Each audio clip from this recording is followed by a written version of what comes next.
Hello, folks. This is Joe from MIGeekScene. I'm here with Justin Briner at JAFAX.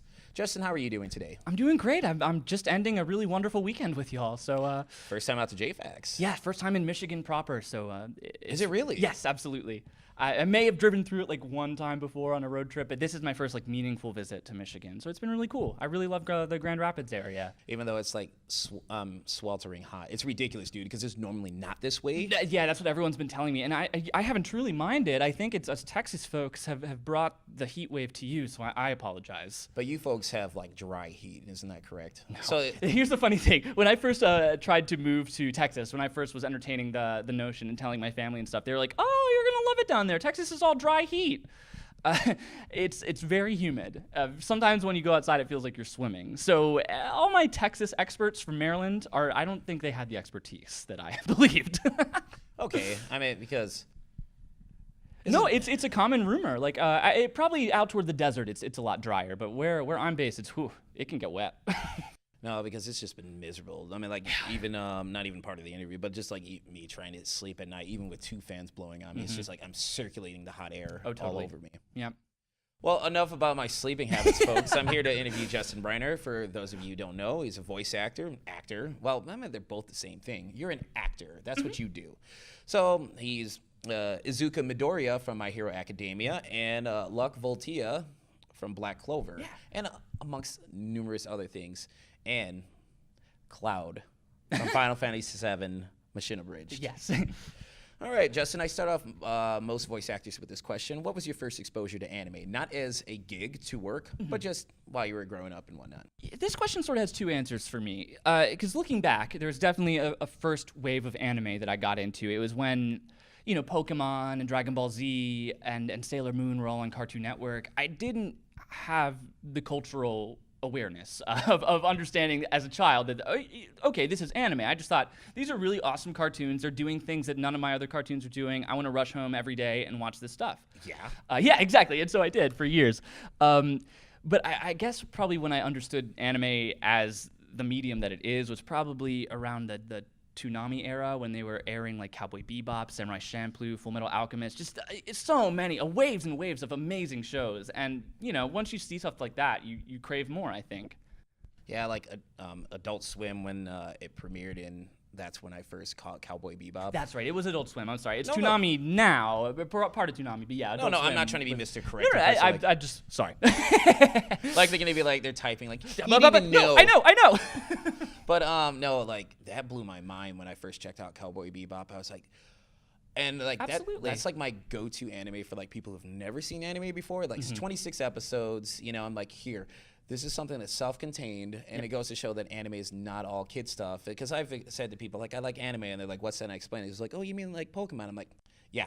Pokemon. You got it. Nothing but Pokemon. I spend my weekends going to conventions, playing Pokemon the entire time. And as soon as I get home from work, like my girlfriend wants to hang out with me, like, nah, I've got more episodes of Pokemon to watch. So, obviously, I mentioned that you're Midoriya or Deku from My Hero Academia. Yes. What are your thoughts on Season 3 so far? Season 3 has been outstanding, in my opinion. I read a lot of the source material beforehand, so I sort of understood where it was headed. But as I pegged it, it was about twice as fast pacing-wise as I expected. So, the halfway point of Season 3, I thought that was going to be the finale. We are moving so quickly through all this amazing, wonderful material, and it's awesome. I mean, it's a totally good show. Yeah. I'm not saying it to blow smoke. It's like, I got into it, like, I want to say last year, and I watched it during my summer staycation, which is coming up, and I was like, wow, this is really, really good. I mean, I read like the first volume of the manga like months in advance. Totally. And then like when I started watching the show, it's just the animation quality is great, and it's just an awesome show. There really is something special about it. You can tell watching it, the production company's putting all their love into it. And so when we get our hands on it, we are pouring our love into it as well. So it's really wonderful. I mean, I love the use of color, especially All Might's eyes when the color of his eyes when he's in normal form. I was like, that is an interesting choice for eye color and just the way like they pop so much. Yeah, he makes such strong dynamic color choices for his work. It's really awesome. I also wanted to talk. I mentioned earlier that you were Cloud. Yeah. So from the Final Fantasy VII, is it Machinabridged? I believe, yes. So how did that role come about? Was that something that you had to audition for, or you were just friends with the crew? I'd run into the crew a few times through sort of other ADR work or voiceover opportunities. I know I have a couple friends who did work for them previously, and they were formulating a new show. They had they wanted to cast the main character as someone who had sort of a generically heroic voice, not to knock how I sound exactly, but someone who, when you first hear them, it's like, all right, that's our hero character. How can we subvert that more? Yeah, and then I had a little audition, some rereads, and they sort of told me where the character was headed, and after that, we just kind of went in to the process. Do you have any input on the scripts now that you're so entrenched in it? No, most of that goes on behind the scenes. I I'm just a lowly actor. I didn't think so. Do you have any word on season 3? I don't. I'm sorry. Fair enough. I don't know anything. But I will say this, so like my favorite episode from that so far is when Sephiroth made his first appearance and Cloud was like it's the Cloudster and stuff like that. I was the like, flashback, right? The Nibelheim episode. I was like, this is so ridiculous, but this is great, you know. But speaking of Final Fantasy, why is I actually wanted to start going into now like stuff that we're not going to be talking about anime for the whole interview. Anime. Yeah. So we're going to go into stuff that you like and your background. Why is Final Fantasy IX one of your favorite video games of all time? Totally. I have a real appreciation for all the Final Fantasies. Final Fantasy IX was just kind of this perfect storm of, I just got my PS2 for my birthday, and my mom was like, you can pick any game you want. And I'm like, oh my gosh, the choices. I picked that, I brought it home. There was something so special about the characters involved and the way that they interact with each other and the world building. It just felt like an in-game universe that I'd never experienced before. Everything felt cohesive. It felt so rich and fantastical. And I'd played Final Fantasy VII before, which was more like, cyberpunky for a lack of a better term. Yeah, for sure. This just felt so more up my alley when I'm looking for things that I enjoy in RPGs. I mean, it definitely went back to, from what I understand, it went back to its roots of like the fantasy aspect of it. The only thing, nitpicking, the only thing that I didn't care too much for was their limit break system, like how you couldn't save it like for like 7 and 8. Like once it just filled up, it's like, I got to use it this battle. Yeah, that is frustrating. I do agree. But would you like to see that game get an abridged treatment? And if so, if you were in it, who would you play? Would you be Zidane? I don't know if I'd want to be in it, just because, I don't know. I love that show. I'd want to just watch it and experience it as an audience member like I did before. I think it'd be more fun that way. Okay. As a gamer, what do you feel are underrated games for you? Okay. I think other underrated games are like Chrono Cross. That's an old PlayStation 1 game that I fell in love with. That is the second time I've talked about this weekend. Really? Oh my gosh. I was talking about, sorry to name drop, but this acoustic duo named the Super Guitar Bros, who are also guests here. They play video game covers. Yeah. They're amazing. And they were talking about how Chrono Cross is one of their favorite soundtracks, one of the best video game soundtracks of all time. Oh, absolutely. Yeah, especially coming from a musical standpoint. Just the composition of that whole soundtrack is outstanding. And, that's probably going back to Final Fantasy IX real quick. The soundtrack and the score of that game was so immense. I think that was Nobuo's biggest Final Fantasy score, maybe the last one that he worked on in the PS1 era. Yes, for sure, for sure. So, yeah, music and just feeling immersed in the world around you. I think those two games did an excellent job of that. I also love the recent Donkey Kong Tropical Freeze? Exactly. Yeah. Okay. That and the Return series, basically. I don't know if it's getting a whole lot of press. I just think it's one of the coolest, most excellent platformers that's been made in the past 5 years. Well, then if we're on the subject of video game soundtracks, what other soundtracks that you've enjoyed? Donkey Kong, for sure. Let's see. I also love Chrono Trigger. That was an excellent score. Mario Odyssey had an amazing soundtrack. Let's see. I love the old Nintendo 64 Legend of Zelda soundtracks. Those were and also Mega Man. I really like the Mega Man soundtracks, especially the X series. Oh, the X series. And 2. Yeah. So, Ahmed, do you ever check out video game cover bands, like the VGM scene? I don't go out of my way necessarily, but sometimes people will show me tracks from games they know that I like, and I'm always very impressed by that. The level of musicianship on YouTube right now is astounding. Oh, for sure, Yeah. for sure. One of my favorite video game soundtracks of all time is Castlevania Symphony of the Night. Oh, that's excellent. Yes. Are you familiar with the upcoming spiritual successor, Bloodstained Ritual of the Moon? Yes, I saw the recent I guess the 8-bit, 16-bit Yes, game Curse that of the Moon for that one. Yes, that's excellent. I'm really looking forward to the Bloodstained full game. Yeah, I kickstarted that thing. Oh, So, nice. Okay. Yeah, it was probably the only video game I've ever kickstarted. Because I'm a little wary about that. Sure. Because Oh, yeah. the whole Mighty Number 9 thing, how that went down. But are there any upcoming games that you're looking forward to? There is. I mean, I know you're busy with acting and whatnot. That's not to be. I like video games. I try to stay at least a little on the pulse of. It's a hobby that I enjoy as well as a work opportunity. So I watched through E3 this year. I'm really extremely hype about Super Smash Ultimate. Okay, okay. That game has ruled my life ever since 64 came out. The new Fallout, I'm very interested in. I wasn't thrilled about Fallout 4, so I'm interested to see a new destination, a new environment to explore. I think West Virginia is going to be interesting, and they never announced anything, but I really want a new Animal Crossing for the Switch. Please, please. I'm really looking forward to Kingdom Hearts 3 when that trailer How did I miss Kingdom Hearts 3? Yeah, that looks astounding. The cutscenes and it looked like they might as well just be a Disney CGI movie. Oh, for sure. It's for sure. outstanding. I've actually just started replaying through 2 because I have about 1.5 and 2.5 years ago for the Gotcha. PS3, but now I'm finally playing 2's final mix. And Okay. I was like, wow, it's they added so much to this. And I've been telling people about that all-in-one bundle that they have. Are you familiar with that? Yeah, it's worth it. Yeah. If you have all the games together, they've never For been so $99. accessible before. Exactly. And this is not a plug for Sony. I don't work for them, but at the same time, for those who've never played the Kingdom Hearts series, this is a super good deal. I mean, I actually did the math. If you tried buying them individually, it's going to cost you $136 before taxes. So, in an interview that I watched of you, it was more you were on a show with one of your two fellow voice actors. Okay. You mentioned that you would take an 80s cartoon studies class taught by Anthony Bowling. So, favorite 80s or 90s cartoons? I don't know that I have an extreme knowledge about the 80s cartoons. It was a little just slightly before my time. I caught the tail end of stuff that they were still broadcasting. But my era was definitely Disney Channel, Darkwing Duck, Tailspin, DuckTales, Goof Troop, then Cartoon Network, the Cartoon Fridays, Dexter's Lab. Oh, I've got a question about Dexter's. Oh, yeah. Yeah, that's all of those shows I found very inspiring as a child. Just watching all those cartoons was really cool. Okay. And in that same conversation, Yeah. you mentioned that you would love to teach a Mario history class. Okay. So, why? Mario it was my first ever video game. It's the game that stuck with me for the longest time.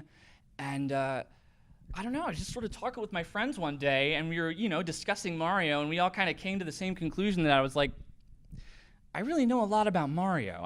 They didn't mean to accrue all this knowledge, but somehow I do. It's taking up space that I could probably use for other things, but it's all Mario up there. All right. So, you mentioned Dexter's Lab. What is it about Yeah. Dexter's Lab that appealed to you?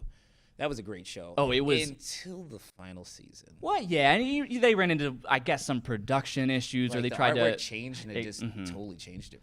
Yeah, definitely the atmosphere of the show changed. I just think Dexter's Lab was so smartly written. The plot lines and the plot threads and the character writing was so snappy and so quick and so smart. There just wasn't much else around that time that was kid friendly, but it didn't talk down to you about the humor. I totally got sucked into the show. I'm like his world. His lab was awesome. It's awesome, right? And as a kid, you're like, oh, I want to build a huge lab like that. I want to have my own secret cave to. I loved Mandark. The laugh that will haunt a generation. Oh my goodness. Jendi Tartakovsky's shows like Powerpuff Girls and Samurai Jack is dude, I have to tip my hat off to you. You had some excellent shows. He's a smart guy. He knows how to make strong stylistic choices, and they always seem to pay off really well. Have you met him? No. Neither have I. I'd love to.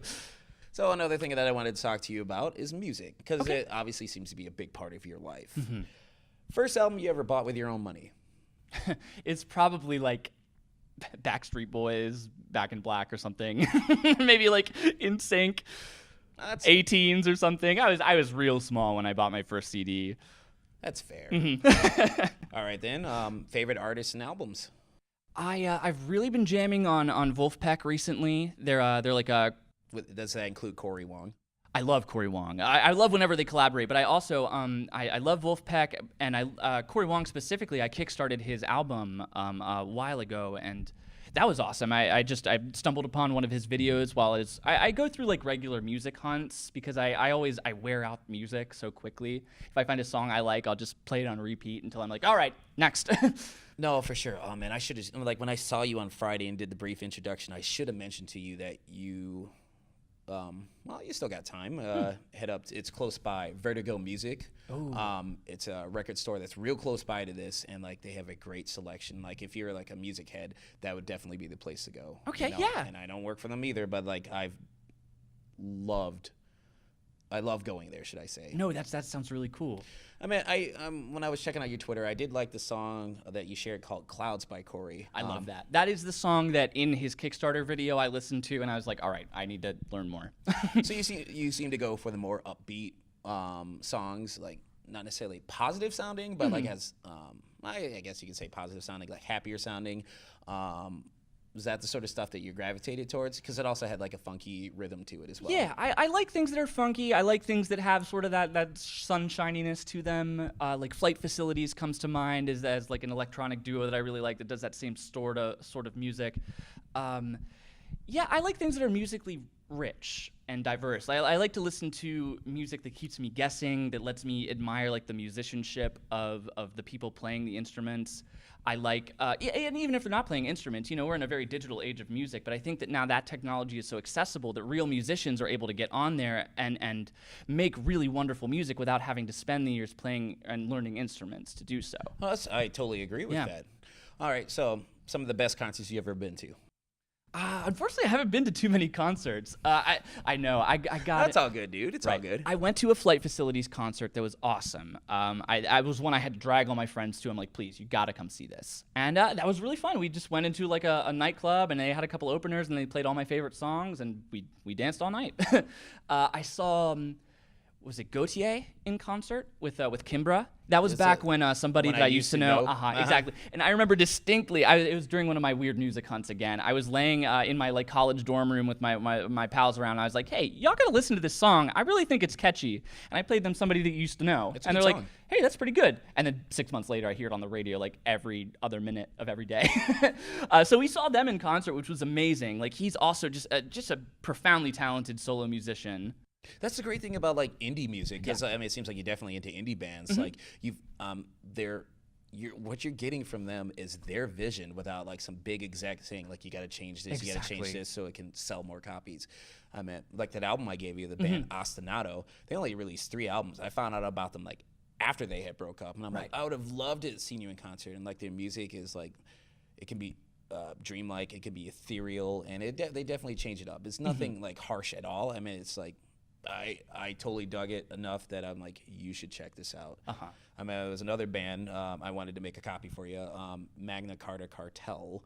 I feel like I've heard of them. Yeah. So if you're familiar with the band Ghost, their former one of their former guitarists or Nameless Ghouls, Omega, his name's Martin. He had this band called Magna Carta Cartel. Before Ghost became a thing. And then now that he's gone from Ghost, Magna Carta Cartel has woken up from its sleep. Their Good Morning Restrained album is pretty good too. I mean, I would recommend checking that out. I mean, like I'm just a huge music head, and it's not like I'm like all over the place. Not just like, and I'm like I'm a huge metal head too, but it's not like metal. Right. It's just I appreciate music for what it is and what the musicians can do. Absolutely, like, yeah. It goes back to that question there, like, hey, what kind of music do you like? What sort of genres do you like? I really like it all. I seek music that proves a strong understanding of music and what makes a song good and what makes a song flow freely. I went through like an EDM phase, and I got so frustrated when I would look through songs. I would give it like a 30-second rule. If really? nothing substantial happened in the change of the music, if we were still building up to like the first drop or whatever, it's not worth the time. That's fair. That's fair. I mean, because like music, especially me, like when I can connect with the music on an emotional level, not necessarily lyrically. Lyrically is a nice topping to that cake, but like the music itself, when I feel that, that's what really clinches it for me. Absolutely, I feel the same. Awesome. That is real good to hear. What would be a dream concert for you then? I really want to go see Wolfpack in the next couple years. They always tour around, but so many tours don't come to Texas, or they don't come to Dallas at least. They'll like stop in Austin and be like, bye. Same thing with Michigan, dude. Oh, like, yeah? People are like, we got to go up into the state to Grand Rapids and then back down to go elsewhere. Because the way to Canada is like Detroit. So they'll go up to Detroit and then they'll hit up Canada. But right, stay in Toronto and everything, and then bye. Like, there's like so many great bands that I would love to see. Yeah. You know, I mean, is there any like, granted, yes, Wolfpack. Were there any bands from like any time in history that you would have loved to see? My childhood self would have really liked to see. It was an old band. They're long broken up, I think. They're called Bedlight for Blue Eyes. Okay. It was in. They're not quite like screamo, but it was close enough to the edge that little Justin was like, "Oh man, this is cool." I'd like to see them just because they had a really impressive vocalist for a band like that. Like he clearly had vocal chops and yet could still like shred his voice in the way that the people would rock out to. Anyone else? Not your typical interview, dude. Yeah, exactly. No, I love this question, especially because I haven't been able to go to many concerts in my life. Yeah, I'd love to see Flight Facilities again. I want to see Reggie Watts perform. Okay. I think just seeing his like solo act would be awesome. Very impressive. Oh my gosh, he was again such a strong understanding of music and song composition. You know, any video where you watch him build a song from the ground up, it's just it's amazing to me. That takes like years of practice for me to understand the beginning of that process. So I just think that's super cool. Corey Wong, I'd like to see. I know I'm going over the same old people again. No, it's fine, dude. I mean, it's like I'm getting to learn more about you. I mean, because music is a huge thing for me. So go over the people you want to talk about. Absolutely. Like, no, I just got to keep it to like 2 and then.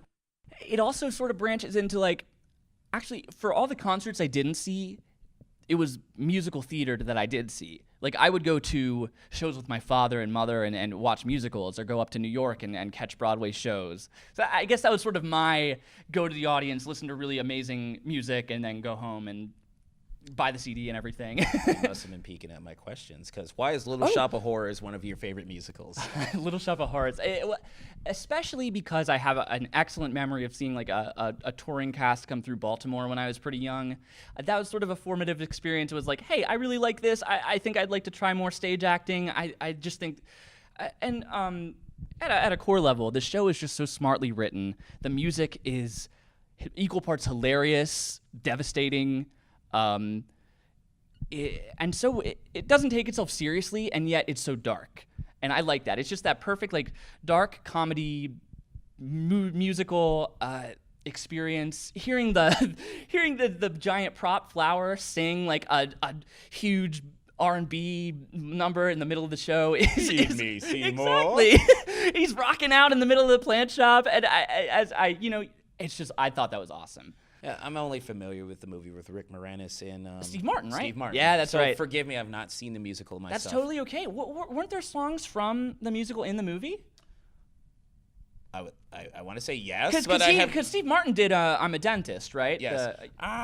Exactly. Okay, well then you've been a little exposed to it. Yeah, but not the actual, I guess, the true vision. Because I meant, like, I learned like years later that the Rocky Horror Show was that before it became the Rocky Horror Picture Show. Yes, that's right. So, but to its credit, they ported a lot of the music over. I believe, I don't know if Rick Moranis was, but I think the person playing Audrey was the original Broadway performer. Yeah. So fun facts with Justin Briner. I think so. 90% sure. So that's it bridges the gap, all right. You know, you didn't miss out on too much. Were there any other musicals that you've enjoyed? I mean, yes, I know open-ended generic questions. So. Oh, God, I could go on. I really loved The Wedding Singer. I got to see that. Wait, was it based an on the Adam Sandler movie? All right, so was that a movie first and it got turned into musical? Yeah, that was a movie about 20 years before. I was like, what? I know, right? I don't know if you know Stephen Lynch. He's like a musical comedian. Oh, my God. He has a great bit about his, that he wrote is like, what if the guy from Smashing Pumpkins lost his car keys? You know, have you ever heard that? Yes. So it's like so spot on. I mean, Billy Corgan. I mean, you have a distinct voice, but it was so spot on. So yes, I am familiar with Stephen Lynch and his comedy albums. Yeah, Stephen Lynch played the Adam Sandler role on Broadway. No kidding. Yeah. Wow. So that was amazing to see. He knocked that out of the park. What else? I have a soft spot for classics like Les Mis, Gypsy. Sweeney Todd. Sweeney Todd is really cool. I'm not a super enthusiastic about Sondheim, but I think that is easily my favorite of his whole repertoire, like above and beyond. That's such a wonderful, like, atmospheric show. And I guess I'm just missing out by not going to the theater or Broadway. Everyone's missing out. I wish that's sort of my problem. Is theater is not as accessible as it should be, especially Broadway. I always look at the new shows coming out. I just like to look at how much it would be on a whim if I decided to go out. And hundreds and hundreds of dollars for a ticket to sit in a theater for 2.5 hours.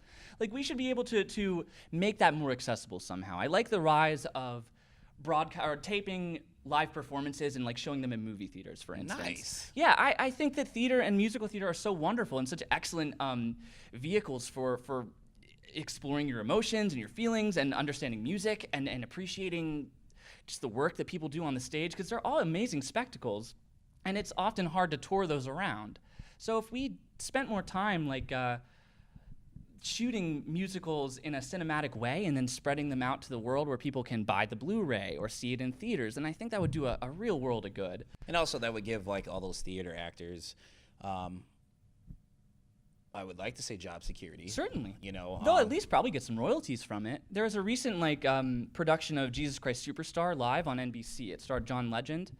And that was an amazing example, I think, of bringing a bunch of incredible Broadway actors together. The cast was headed by John Legend of pop R&B fame, and what's her name? Sarah Bareilles, another pop star. Okay, I was like, yeah, and then everyone under that was really like solid Broadway talent. I should have went the mainstream route. The hipster route is a little too mainstream for me, bro. Yeah, I don't really listen to that stuff. Yeah. Yes, people playing piano is like a little played out, so. I prefer harpsichord. Yeah. Mandolin! So while we're still on the musical subject, have you ever checked out White Trash Goes to Hollywood starring Brian Beacock? No, I haven't. So basically, it was like a musical. It was like, I want to say the 90s. Yeah, sorry, dude. I mean, I know you were youngin'. That's all good.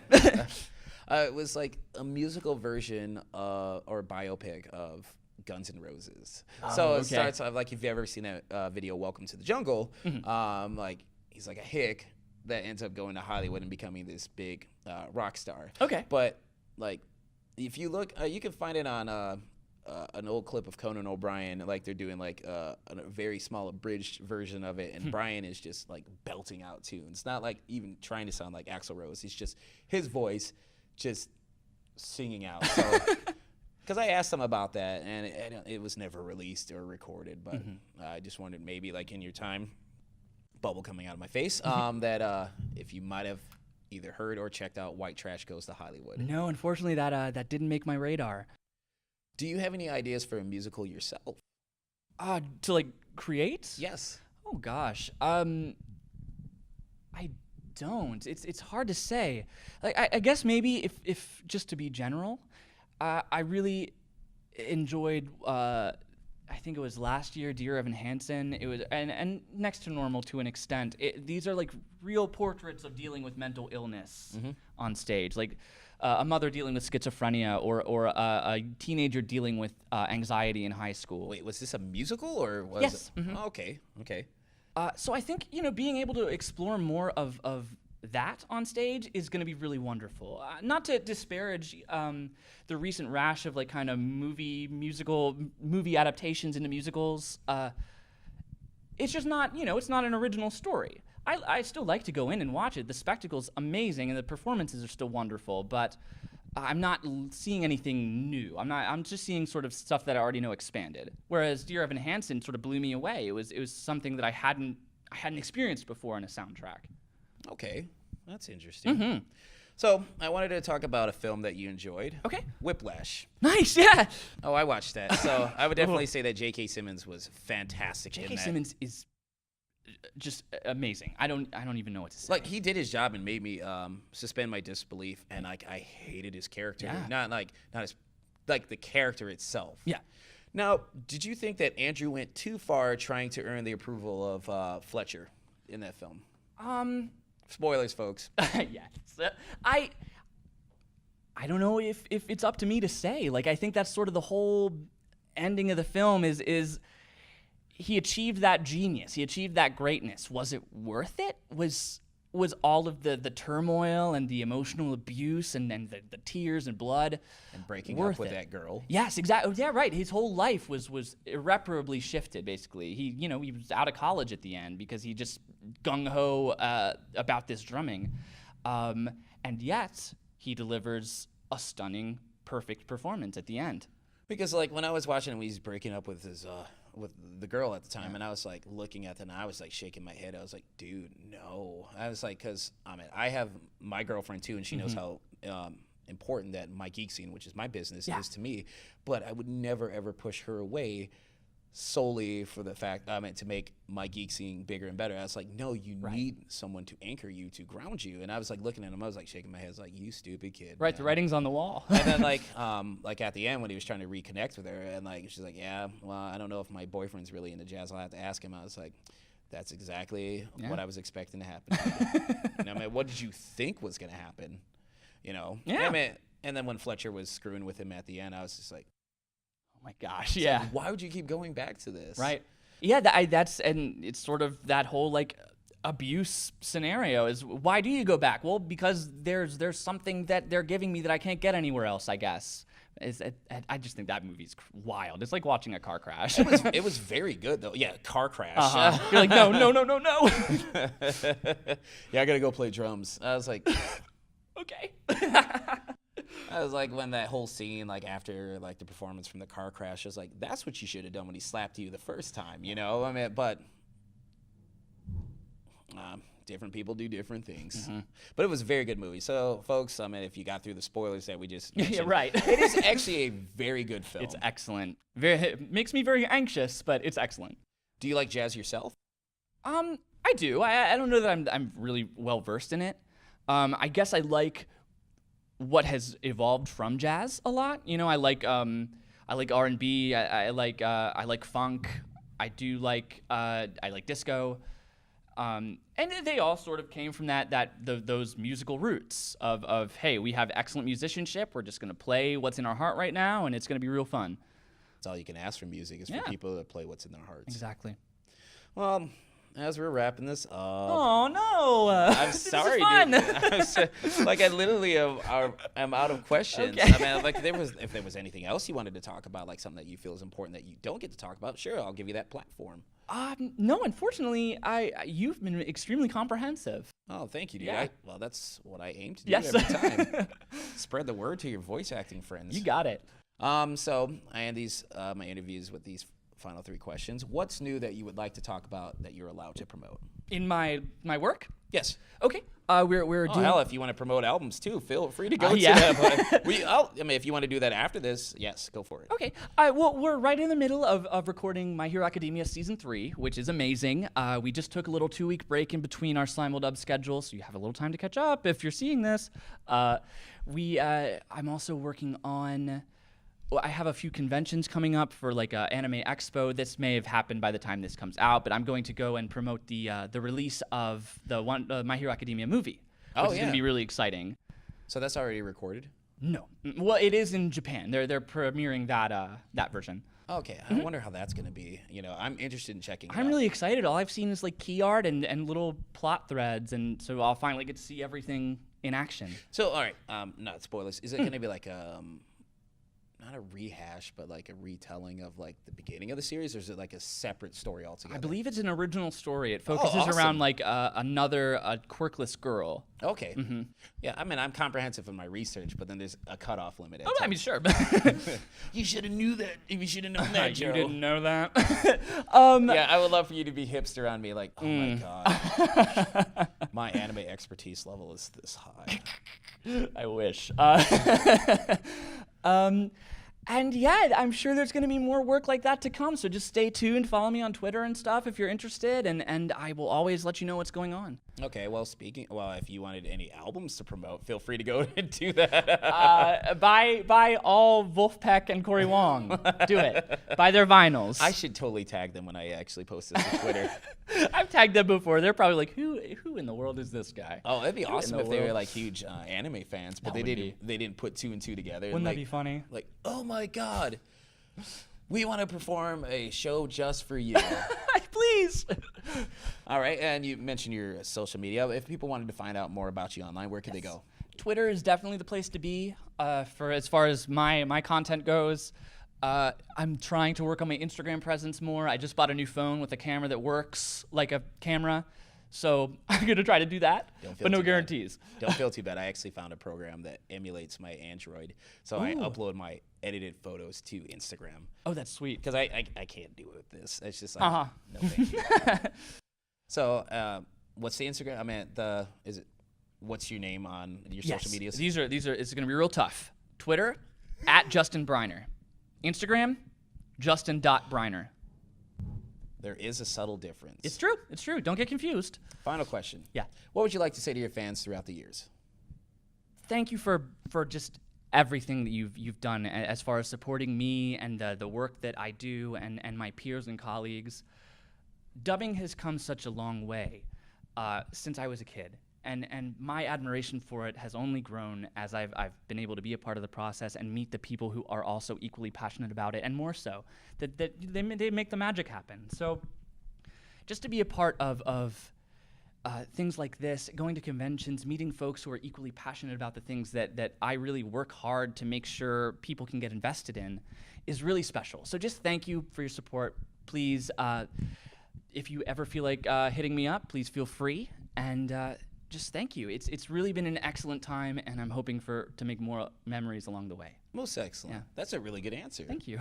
Wasn't scripted at all. No. You know? I mean, you're clearly speaking from the heart, so that is also one of the reasons why I wanted to do an interview with you. Yeah. I mean, you're a genuine dude. Thank you. I try to be. I was raised that way, and I'm a big nerd, and I like it. To it as much exactly, as possible. Exactly. Like, what was it?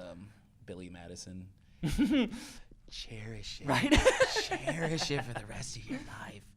Well, folks, this is Joe from MIGeekScene here with Justin Briner at JAFAX. Take it easy.